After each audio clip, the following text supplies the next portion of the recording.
Dia seorang direktur muda cantik, cerdas, dan disegani di dunia bisnis. Hidupnya nyaris sempurna sampai seorang tukang nasi goreng muncul di depan kantornya. Awalnya hanya gangguan.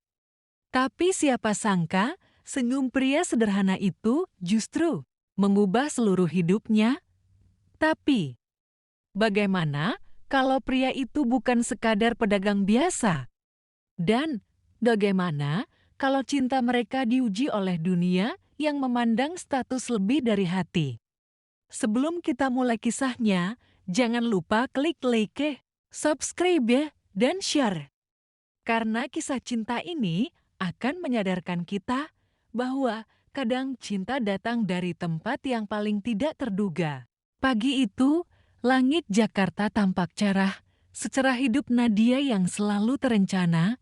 Sejak alarm berbunyi pukul 5 pagi, semuanya berjalan sesuai jadwal. Lari pagi 30 menit, sarapan sehat dengan oatmeal dan jus jeruk, lalu mandi air hangat. Yang diatur pada suhu favoritnya, tidak ada satupun hal yang keluar dari garis. Pukul 7, Nadia sudah siap dengan setelan blazer krem dan sepatu hat tinggi yang mengilap. Rambut panjangnya diikat rapi, make up tipis namun elegan, seperti biasa. Sopir pribadinya, Pak Jaya, sudah menunggu di depan apartemen mewahnya. "Selamat pagi, Bu Nadia," sapa Pak Jaya dengan sopan. Nadia hanya mengangguk kecil sambil membuka tablet dan mulai membaca laporan keuangan sebelum sampai kantor. Dunia Nadia adalah dunia angka, target, dan prestise. Tidak ada tempat untuk kesalahan. Apalagi gangguan yang tidak relevan. Kantor Nadia berada di sebuah gedung tinggi di pusat kota.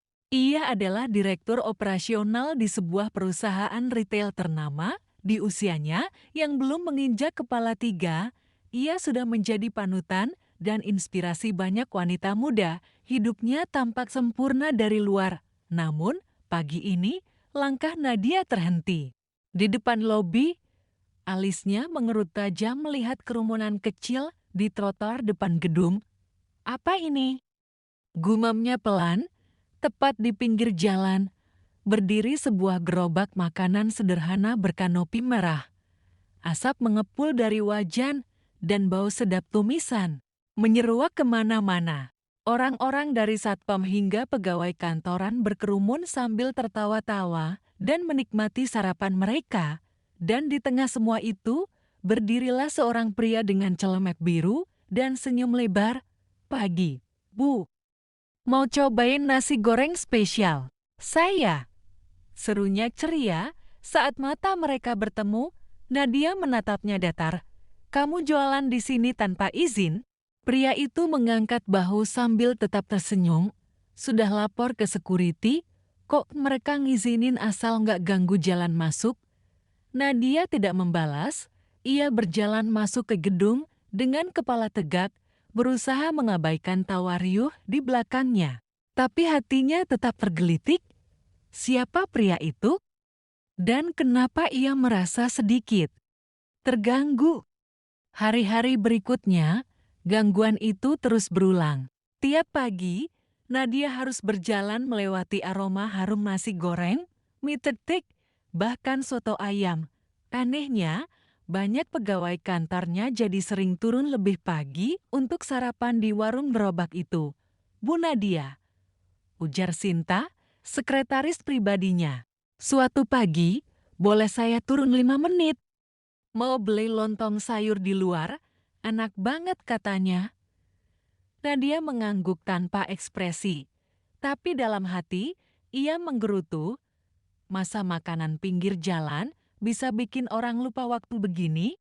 Namun, yang paling membuatnya jengah adalah pria itu Rizky. Begitu ia mendengar namanya dari obrolan pegawai lain, selalu tersenyum, ramah, dan terlalu santai gaya hidup yang bertolak belakang dengan dirinya. Satu sore, saat Nadia pulang, lebih awal dari biasa, ia melihat Rizky sedang menutup gerobaknya. Mata mereka bertemu, Rizky melambaikan tangan. "Pulang cepat, Bu." Jangan-jangan bos juga mau ngoba nasi goreng saya besok pagi. Nadia hanya mendengus pelan, lalu membuka pintu. Mobilnya tanpa menjawab. Di dalam mobil, ia bersandar sambil memejamkan mata. Tapi entah kenapa, suara tawa Rizky masih terngiang di telinganya. Ia tidak suka pria itu. Terlalu sok akrab, terlalu santai, terlalu. Entah, tapi yang jelas, ada sesuatu tentang Rizky yang membuat pikirannya tidak bisa tenang. Dan untuk pertama kalinya dalam waktu yang lama, dunia Nadia yang sempurna mulai terasa sudut goyah. Matahari belum terlalu tinggi saat Nadia melangkah keluar dari mobilnya. Seperti biasa, langkahnya cepat dan rapi, chaosnya menapak di trotoar dengan irama yang khas. Tapi begitu mendekati pintu masuk kantor, langkahnya terhenti lagi. Warung itu masih di sana dan kerumunan itu malah makin ramai. Ia menghela napas dalam-dalam. Kenapa sih nggak ada yang sadar betapa mengganggunya ini? Rizky berdiri di balik gerobak dengan senyum lebarnya yang menjengkelkan, sedang membungkus nasi goreng untuk seorang pria berseragam satpam. Pagi, Bu Direktur. Sapa Rizky sambil melambaikan sendok sayur, mau saya bungkusin juga. Hari ini spesial, ada topping cumi. Nadia mendongak, menatapnya datar.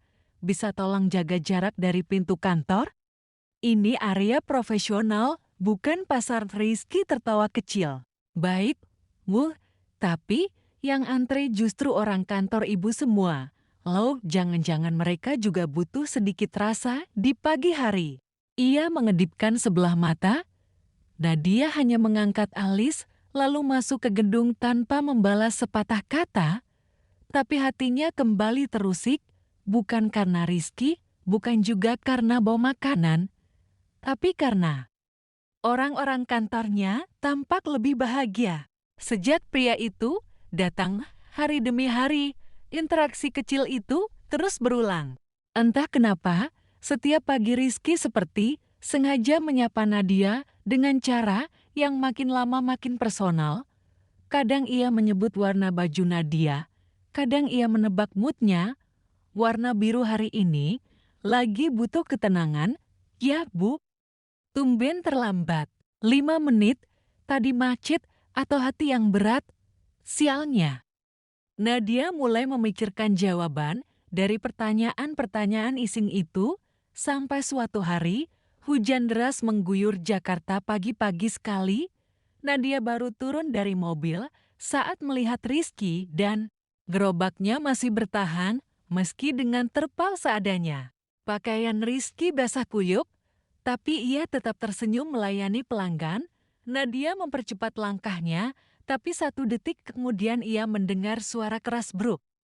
Di belakang, ia menoleh. Rizky terpeleset saat memindahkan kompor kecil dari trotoar. Licin wajan panasnya nyaris terjatuh, tapi berhasil diselamatkan. Namun, pergelangan tangannya tampak memerah karena terkena uap panas. Dengan refleks, Nadia berlari menghampiri. Kamu baik-baik saja? Rizky terdiam sesaat, seolah tak percaya. Wanita dingin itu akhirnya bicara dengan nada khawatir, sedikit perisih. Tapi nggak apa-apa, jawabnya pelan, menatap Nadia. Ini serius, kamu butuh antiseptik, katanya, lalu menggenggam pergelangan tangan Rizky tanpa sadar. Beberapa pegawai yang menyaksikan itu saling berpandangan. Ada yang tersenyum geli, ada pula yang mulai berbisik-bisik. Sadar akan tatapan sekeliling, Nadia buru-buru menarik tangannya. Sudahlah, jangan dramatis. Saya cuma nggak mau lihat kamu bikin masalah hukum kalau nanti pelanggan keracunan makanan. Ia berbalik dan berjalan masuk ke gedung dengan wajah memerah, bukan karena marah, tapi karena detak jantungnya yang anehnya terasa lebih cepat dari biasanya. Hari itu, suasana kantor tidak seperti biasa. Beberapa karyawan mulai membicarakan insiden pagi tadi. Bahkan Sinta, sekretarisnya, Menyenggol Nadia sambil tersenyum nakal. Bu Nadia, tadi pagi perhatian banget ya sama Mas Rizky. Saya kira ibu nggak suka makanan kaki lima. Nadia menatap tajam. Jangan bawa urusan pribadi ke kantor, fokus kerja. Namun malam harinya, saat Nadia duduk di ruang tamunya yang tenang, pikirannya kembali ke wajah Rizky. Cara dia menahan sakit sambil tetap tersenyum, cara dia memandang Nadia dengan mata yang hangat jauh dari dunia kompetitif yang biasa ia hadapi. Ia tidak suka pria itu. Tapi mengapa saat bayangan Rizky muncul, dadanya terasa sesak. Beberapa hari kemudian, rumor di kantor mulai liar. Ada yang mengatakan Nadia punya hubungan dengan Rizky, ada pula yang mencibir, menyebut bahwa direktur muda itu punya selera rendah. Tekanan mulai terasa. Rekan-rekan setara Nadia mulai mengajaknya makan siang hanya untuk menyindir halus, "Bos, kayak kamu nggak pantas dekat-dekat sama tukang gerobak," kata salah satu manajer senior. "Jangan bikin perusahaan ikut malu, ya." Nadia tertawa kecil, pura-pura tak peduli. Namun, malam itu, untuk pertama kalinya sejak menjadi direktur, Nadia menangis sendirian di kamar, bukan karena hinaan orang lain, tapi karena hatinya bingung antara logika yang ia pegang erat selama ini dan perasaan yang diam-diam tumbuh dari mata hangat seorang pria sederhana. Sudah seminggu sejak insiden hujan dan wajan panas itu, dan sejak hari itu pula, Nadia tidak lagi menatap Rizky dengan pandangan yang sama. Ia masih berjalan cepat saat melintasi warung gerobak itu setiap pagi. Tapi kini, matanya sering secara tak sadar melirik ke arah Rizky, menyapu cepat ke arah senyumnya, ke arah tangan yang terampil mengaduk nasi, bahkan ke arah mata Rizky yang diam-diam selalu memperhatikannya. Namun bukan hanya perasaan yang berubah, bisik-bisik di kantor semakin menjadi-jadi. Bahkan beberapa klien penting sempat menanyakan dengan nada menggoda, "Bu Nadia sekarang doyan sarapan kaki lima, ya?" Awalnya, Nadia menepis semua itu, tapi hari itu, saat presentasi dengan direksi pusat, salah satu kolega menyindir terang-terangan. Kalau butuh partner bisnis untuk program CSR makanan murah, bisa ajak si Rizky itu. Nad, tawa menggema, tapi hati Nadia tercekat batas kesabaran dan harga dirinya nyaris runtuh. Sore itu, tanpa tahu dorongan dari mana, Nadia memutuskan berjalan kaki sepulang kerja. Tumitnya terasa pegal, rambutnya mulai kusut, dan emosinya penuh. Amarah, ia tidak tahu arah, pasti tujuannya, sampai akhirnya berhenti di depan warung kecil yang sudah tutup, gerobaknya masih di sana. Terpal setengah terbuka, dan di bangku kayu belakangnya, Rizky duduk sendirian, memandangi langit jingga, nggak pulang. Suara Nadia terdengar dingin. Rizky menoleh, agak terkejut, tapi senyumnya kembali muncul, hangat seperti biasa. Belum lagi menikmati sore, Nadia menatapnya tajam. "Kamu tahu, gara-gara kamu, reputasiku jadi bahan gosip di kantor. Orang-orang menertawakanku." Rizky diam, sorot matanya berubah. "Jadi kamu datang ke sini untuk marah?" Nadia menggertakkan gigi. "Aku hanya butuh penjelasan. Siapa kamu sebenarnya? Kenapa kamu seolah nggak peduli dengan semua batasan sosial? Apa kamu pikir semuanya bisa kamu hadapi dengan senyum dan gerobak makananmu itu?" Hening, lama hingga akhirnya Rizky berdiri. "Baik," katanya pelan, "kamu mau tahu siapa aku?" Ia mengeluarkan ponsel dari kantong celananya, menunjukkan sebuah situs bisnis. Di sana, terpampang wajahnya, mengenakan setelan jas abu-abu, di bawahnya tertulis, "Rizky Adewangsa CLPT Rasa Tulus Group." Nadia terdiam. Tubuhnya seakan membeku. "Apa?" "Aku punya beberapa restoran besar di luar kota. kata Rizky tenang. Dan ya, aku yang punya waralaba nusa rasa itu. Tapi aku bosan didekati hanya karena uang. Jadi aku turun ke jalan, jadi pedagang. Kaki 5, cari orang yang bisa suka sama aku, bukan sama hartaku. Nadia terpaku. Perutnya mual, bukan karena jijik, tapi karena malu. Semua anggapannya tentang Rizky, tentang hidup sederhana, tentang strata sosial semuanya tumbang dalam satu kalimat, "Kamu bohong selama ini." Aku tidak pernah bohong, Rizky membalas lembut. Aku cuma tidak menunjukkan semuanya. Karena aku ingin tahu, siapa yang bisa melihat aku sebagai manusia, bukan sebagai dompet berjalan. Air mata nyaris jatuh dari mata Nadia. Tapi ia tahan. Lalu kenapa kamu dekati aku? Karena kamu beda, jawab Rizky pelan. Kamu keras, kamu kaku, tapi kamu punya hati. Kamu hanya menutupinya terlalu lama. Aku bisa lihat itu. Dan meskipun kamu sering jutek, matamu selalu jujur. Nadia mundur satu langkah, bingung antara marah atau terharu. Aku butuh waktu, katanya pelan, hampir seperti bisikan. Rizky mengangguk. Aku akan tetap jualan di sini, bukan karena aku butuh uang, tapi karena disinilah aku menemukan sesuatu yang gak pernah bisa ku beli. Kamu. Nadia memalingkan wajah, lalu berjalan cepat meninggalkan tempat itu. Tapi langkahnya tak setegas biasanya. Hatinya lah yang kini tak lagi berjalan dalam garis lurus. Malam itu, Nadia duduk di balkon apartemennya, memandangi lampu-lampu kota. Cinta nggak pernah sederhana, ya? Bisiknya pelan, dan untuk pertama kalinya dalam hidupnya, ia merasa takut-takut. Kalau perasaan ini nyata dan lebih berharga dari segalanya yang pernah ia capai selama ini. Hari itu, suasana kantor terasa lebih dingin dari biasanya, bukan karena cuaca, tapi karena Nadia untuk pertama kalinya tiba terlambat, rambutnya terurai lepas, riasannya lebih tipis dari biasanya, dan langkahnya tak sekuat dulu. Di balik meja kerjanya, pikirannya tak bisa diam. Kalimat demi kalimat dari percakapan terakhir dengan Rizky berputar seperti kaset rusak. Aku akan tetap jualan di sini, bukan karena aku butuh uang, tapi karena disinilah aku menemukan sesuatu yang gak pernah bisa ku beli. Kamu. Nadia memejamkan mata, hatinya masih berperang.